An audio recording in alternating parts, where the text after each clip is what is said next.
अब नास्तिक कैसे है? जैसे ये आत्मा पाप कर्मों से मूर्छित पड़ी है। अब जैसे किसी को सर्प डस जाता था, अब उसको एक गारडू होता था, विष उतारने का वो मंत्र सिद्ध कर लेता था। ये आध्यात्मिक जो विज्ञान है ये सबसे उत्तम है। अभी तक आपने देखा होगा कोई झाड़े झूड़े ला दिन छोटा मोटा बुखार उतार देते हैं, तो ये इस तरह की क्रियाएं हैं। लेकिन ये भक्ति ये तो एक अंश मात्र है। और भक्ति जब सत्य साधना आपको मिल जाएगी, किसी चीज़ की जरूरत नहीं पड़ा आपने, ना झाड़ियाँ की। इस परमात्मा की भक्ति में सारी शक्ति है, सारा कुछ अध्यात्म मार्ग इसमें है। अब जैसे किसी ने कोई मंत्र सिद्ध कर लिया, आपका मंगलाचरण है जो हम आपको देते हैं, सबसे पहले इसको बोला जाता है। ये मंगलाचरण सब मंत्रों का मूल मंत्र है, चाहे किसी झाड़े ला लो, लेकिन आप झाड़ा मत लगाना। इस मंत्र को जाप करने से आपके आसपास कुछ भी नहीं रहेगा, और फिर आपका मंत्र जो दूसरा दे रखा है वो करते रहे। तो कहने का भाव ये है कि इस दास ने इस अध्यात्म मार्ग का बिटर एक्सपीरियंस हुआ। और पहले परमात्मा ने सन 1988 से 1994 तक 6-7 वर्ष इन सभी संतों महंतों महात्माओं की जानकारी दिवाई, के सत्संग सुना, इनकी क्रियाएं देखी।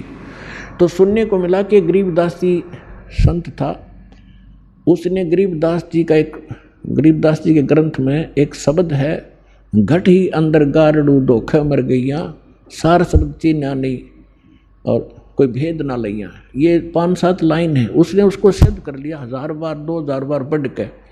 तो उसमें शक्ति आ गई कि सर्प किसे न डस जा, वो ये मंत्र बोल देता, मन मन में बुदबुदा देता, उसका जहर उतर जाता, जीवित हो जाता था।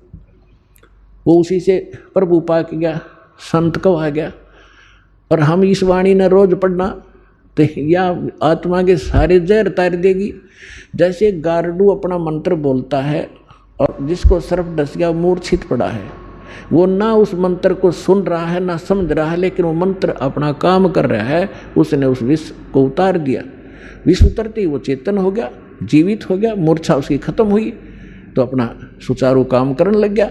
इसी प्रकार आपकी सभी की आत्माएं इस अज्ञानता से और इस पाप कर्मों के विष से अचेत होगी है। जो मूल काम था उसने भूल कर और कुछ कर रहे हैं।